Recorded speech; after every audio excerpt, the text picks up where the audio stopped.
শীতের সকাল থেকে রাত পর্যন্ত কখনোই অলসতা না করে যেভাবে সংসারের প্রত্যেকটা কাজ একটা একটা করে ধাপে ধাপে কমপ্লিট করলাম, আজকের ভিডিওতে তোমরা সেটাই দেখতে পারবে।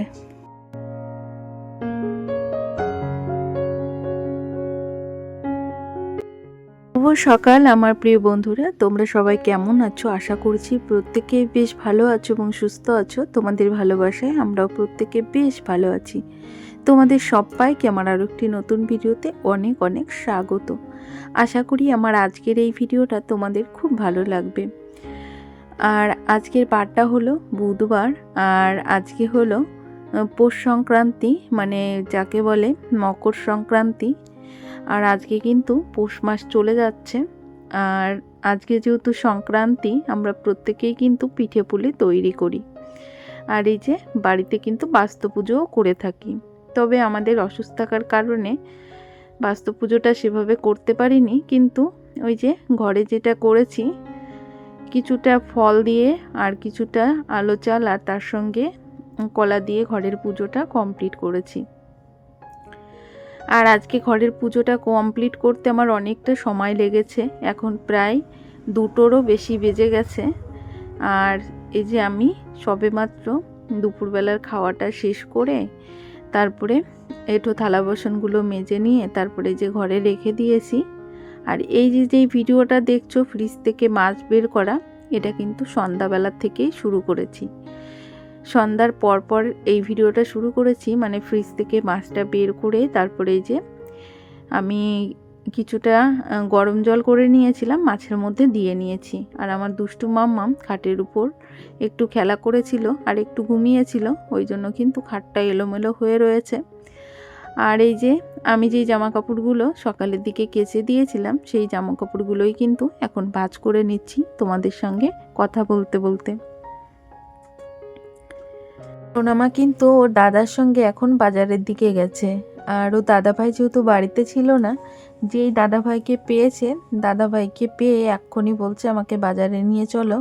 তাই কিন্তু ওকে নিয়ে ও দাদাভাই মানে আমাদের পাড়ার ভিতরে একটা দোকান আছে, সেখানে নিয়ে গেছে, মানে বাজারের দিকে নিয়ে গেছে। তারপরে দেখো তোমাদের সঙ্গে বকবক করতে করতে কিন্তু জামা কাপড়গুলো ভাঁজ করে নিয়েছি। এখন দেখো এই যে আলনাটা সুন্দর করে একটু গুছিয়ে নেব। আলনাটা প্রচুরই এলোমেলো হয়ে রয়েছে, ওই জন্য প্রথমত আলনাটা আগে গুছিয়ে নেব। এখনো পর্যন্ত যে সকল বন্ধুরা আমার ভিডিওর সাথে আছো, তোমাদের সবাইকে অসংখ্য অসংখ্য ধন্যবাদ। প্রত্যেকে প্লিজ একটা লাইক দিয়ে ভিডিওটা কন্টিনিউ করবে, এই রিকোয়েস্ট করছি সবার কাছে। আর যারা নতুন আসছো, অবশ্যই প্রত্যেকে ভালোবাসা দিয়ে আমার পরিবারের পাশে থেকো, এইটুকু অনুরোধ করছি সবাইকে। তোমাদের সাপোর্ট এবং ভালোবাসা আমার খুব প্রয়োজন। প্রত্যেককে বলবো ভিডিওটা ফুল ওয়াচ করবে, আর অবশ্যই প্রত্যেকে একটা কমেন্ট করবে, আর অবশ্যই লাইক দিয়ে আমার পাশে থাকবে। আর এই দেখো তোমাদের সঙ্গে বকবক করতে করতে কিন্তু আলনাটা গুছিয়ে নিলাম। সকালবেলার দিকে কাজগুলো করতে একটু অলসতা কাজ করছিল, কিন্তু সেই অলসতাটা যদি আমি ধরে রাখতাম তাহলে কিন্তু এই বিকালের কাজগুলো কমপ্লিট হতো না। আর এখন তো বিকাল গড়িয়ে রাতও চলে এসেছে, আর আমি কিন্তু এখন কাজগুলো স্পিডের সঙ্গেই করছি। আর কাজগুলো সুন্দরভাবে নিট অ্যান্ড ক্লিনভাবে পরিষ্কার করে করারই চেষ্টা করছি। আর আমি সকাল থেকে কিন্তু রাত পর্যন্ত প্রত্যেকটা কাজ স্টেপ বাই স্টেপ গুছিয়ে করার চেষ্টা করি, আর ধাপে ধাপে কমপ্লিট করে নিই, যাতে আমার সকালের দিকে একটু চাপ কম হয়। ওই জন্য কিন্তু সন্ধ্যাবেলার দিকে এই যে ঘর দুয়ারটা সুন্দর করে একটু গুছিয়ে নিলাম। তারপরে কিন্তু এই যে বিছানাটাও এখন ঝেড়ে ঝুড়ে গুছিয়ে নিচ্ছি। আর সব থেকে বড় কথা, সন্ধ্যার পরে না বিছানা কাঁথা ঘরে এরকম এলোমেলো দেখতে আমার একদমই ভালো লাগে না। কিন্তু আমার মাম্মামটা এই সময়টা ঘুমায়, তো ওই জন্য সন্ধ্যার আগেও আমি ঘরটা সুন্দর করে একদম ঝেড়ে ঝুড়ে গুছিয়ে পরিষ্কার পরিচ্ছন্ন করে ফিটফাট করে রাখি। এটা প্রতিদিনই করি। আর সেরকম আজ ওই যে বিছানাটা সুন্দর করে গুছিয়ে নিচ্ছি, এই কাজটা সন্ধ্যার আগে করে নিই। আর এই কাজটা সন্ধ্যার আগে করে নিই, কিন্তু মাঝে মাঝে যেদিন মাম্মাম একটু উঠতে দেরি করে, সেদিন সন্ধ্যার পরপরই কিন্তু এই কাজটা আমাকে করতে হয়। আর ওই যে বললাম সন্ধ্যার পর পর বিছানা কাঁথা মানে ঘর দুয়ার ছড়ানো ছিটানো থাকতে আমার একদমই ভালো লাগে না দেখতে। ওই জন্য কিন্তু বিছানাটাকে সুন্দর করে ঝেড়ে ঝুড়ে গুছিয়ে নিলাম। তারপরে এই যে এই র্যাকটা এখন পরিষ্কার করে নেব। এই র্যাকটার নিচের পাটটা আজকে পরিষ্কার করব, উপরের পাটটা আজকে আর করব না। আর এই র্যাকটা একদিন দুদিন পর পরই কিন্তু আমি সুন্দর করে ঝেড়ে ঝুড়ে পরিষ্কার করে গুছিয়ে রাখি। তারপরে দেখো আমরা রেগুলার যে মেডিসিনগুলো ইউজ করি সেগুলো থেকে দেখলাম অনেকগুলোই মানে খাওয়া হয়ে গেছে। তার জন্য কিন্তু ওই মেডিসিনের ইয়েগুলো কেটে কেটে বাদ দিয়ে ফেলে দিলাম। আর যেগুলোর মধ্যে আছে সেগুলো ওই যে বক্সটার মধ্যে রেখে দিলাম। তারপরে এইটার মধ্যে এই যে কিছু জিনিসপত্র ছিল সেগুলো একটা একটা করে সুন্দর করে গুছিয়ে নিলাম।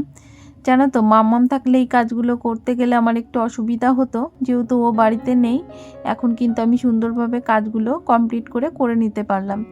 আর এই র্যাকটা আমার মাম্মামের জন্যই কিন্তু বেশি মানে এলোমেলো হয়, যেহেতু ও এই র্যাকটা সব সময় ধরে আর ও ধরে সমস্ত কিছু ঘেঁটে দেয়। তবে বাচ্চা মানুষ ও তো ঘাটবেই, ঠিক না বলো? তবে ওর ঘাটার জন্যই কিন্তু আমার প্রতিদিন এভাবে পরিষ্কার করতে হয় একদিন পর পর। তারপরে দেখো এই পাশের এই যে শোকেসের ভিতরটা সুন্দর করে গুছিয়ে নিলাম। আর আজকে ভেবেছি বাবু সোনার বইটা কদিন ধরে ওখানেই রয়েছে, সেটা আজকে এইটার মধ্যে রেখে দেব। তারপরে এই যে শোকেসের মধ্যে রেখে দিলাম, ভাবলাম ওটাও রেখে দেব, মানে এটা একটা ক্যালেন্ডার। তা দেখলাম যে না, ক্যালেন্ডারটা আমি একটা জায়গায় মানে টানিয়ে দেব, তার জন্য ওটা রেখে দিলাম। তারপরে বাবু সোনার বইটা ওখানে সুন্দর করে শোকেসের মধ্যে রেখে দিয়েছি। ওর মানে বইয়ের মলাটগুলো লাগাতে হবে, জানো আমি সেভাবে সময় পাচ্ছি না, ওই জন্য লাগাতেও পারছি না। আবার ও বাড়িতে নেই, ওই জন্য কিন্তু বইয়ের মলাটগুলো লাগানো হয়নি এখনও। আর তারপরে কিন্তু এই যে ঘরটা ঝাড় দিয়ে নিচ্ছি। আজকে যে পৌষ সংক্রান্তি সেটা আমার মনেই হলো না, কেননা বাড়িতে আজকে কোনোরূপ পিঠে পুলি তৈরি করিনি, তো ওই জন্যই কিন্তু বাড়িতে কোনো পিঠে পুলি খাওয়া দাওয়া হয়নি। ওই জন্য কিন্তু মনেই হচ্ছে না আজকে পৌষ সংক্রান্তি। তবে ছেলে বাড়িতে থাকলে পিঠে পুলি তো অবশ্যই তৈরি করতাম, কিন্তু ও বাড়িতে নেই। তারপরে আমাদের বড় খোকাও বাড়িতে নেই, কেউ বাড়িতে নেই। আমরা বাড়িতে 3 জন আছি, মানে মেয়ে, আমি আর আমার হাজব্যান্ড। তবে ওর দাদা ভাই আজই এলো, মানে 2 দিন আগে ও একটা জায়গায় গিয়েছিল, ওর বড়দা ভাই আজই বাড়ি ফিরেছে, তাও সন্ধ্যার দিকে ফিরেছে। আর আমি পিঠেটা ওই জন্যই তৈরি করিনি, ভেবেছিলাম ও আজকেও থাকবে, কিন্তু না, ও মানে ওর কাজটা মিটে গেছে, ও কিন্তু তাই একদিন আগেই চলে এসেছে। তারপরে দেখো এই যে মাম্মামকে নিয়ে বাজার থেকে এসেছে। তবে আমার মাম্মাম যদি একটু বড় হতো আমাকে পিঠে পুলি তো তৈরি করে দিতেই হতো, ও কিন্তু এখনও ওইসবের বায়না করে না, তার জন্য কিন্তু তৈরিও করিনি। তারপরে তোমাদের দাদা ভাইও এখন মানে চলে এসেছে বাড়ি, ও কিন্তু আজকে এই যে হাতে করে কটা ফুল নিয়ে এসেছে, কাল যেহেতু বৃহস্পতিবার, আর এই যে মামামের জন্য একটা খাবার এনেছে। আর এখন তো রাতে রান্নাবান্না করতে হবে, তার জন্য কিন্তু এই যে সবজিগুলো কুটে নিচ্ছি। আজকেও কলা আলু দিয়ে একটা ঝোল করব, আর হলো এই যে পেঁয়াজ কলির একটা তরকারি করব। এই দুটো রান্নাই করব এখন। আর কালকে রাতে এনেছিল এই যে রুই মাছ, সেটাই কিন্তু এই যে আমি জল দিয়ে ভিজিয়ে রেখেছি, আর মাছটাও পরিষ্কার করে নিয়ে এসেছি কলপাড় থেকে। এখন কিন্তু আমি সবজিগুলো কেটে তারপরে রান্নাটা বসিয়ে দেব। আর এই দেখো আজকে সবজিগুলো সুন্দরভাবে কেটে ধুয়ে গুছিয়ে নিয়ে তারপরেই কিন্তু রান্নাবান্নাটা কমপ্লিট করব। রাতের বেলা এভাবেই আমি সবজিগুলো কেটে কুটে নিয়েই কিন্তু রান্নাবান্নাটা করি। তো সকালের দিকে এটা সম্ভব হয় না, যেহেতু সকালবেলা অনেকটা ব্যস্ত থাকি, তো তার জন্য। তারপরে দেখো লবণটাও বাড়ন্ত ছিল, তাই লবণটাও ঢেলে নিলাম, ঢেলে কৌটার মধ্যে রেখে দিয়েছি।